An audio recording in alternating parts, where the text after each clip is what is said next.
তো অরিজিনাল নাম রফিকুল। তা তুমি বাংলাদেশ থেকে এসছো কবে? 2 মাস। তা 2 মাস থেকে আসার পর তোমার আধার কার্ড হয়ে গেছে, আর থাকছে কোথায় এখন? ঘুনি। তো বাংলাদেশের লোকজন বলছে ভারতের পণ্য ব্যবহার করবেন না, ভারতের জিনিস চালাবেন না, ভেঙে দাও, গুড়িয়ে দাও।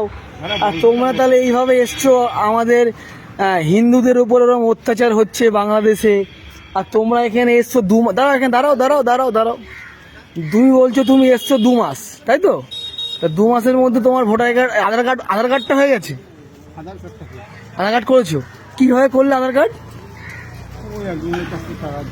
টাকা কত টাকা দিয়ে আধার কার্ড বানিয়েছো?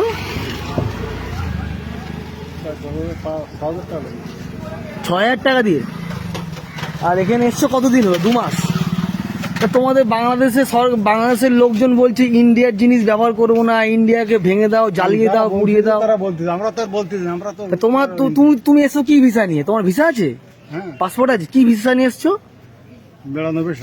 মানে ট্যুরিস্ট ভিসা।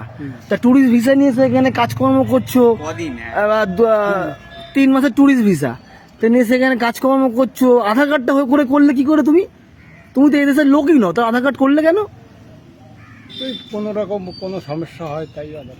আচ্ছা মুশকিল, তুমি তো এসছো ট্যুরিস্ট ভিসা নিয়ে ঘুরতে, তাহলে এরকম করছো কেন? কোনো সমস্যা হয় কিনা। তাহলে আবার যাবে কবে বাংলাদেশ? আরে 1 মাস। তাহলে আধার কার্ড করলে কেন? 28 দিন। তাহলে আধার কার্ড করলে কেন? আধার কার্ড করছি। আর তোমার নাম? রফিকুল। ঠিক আছে।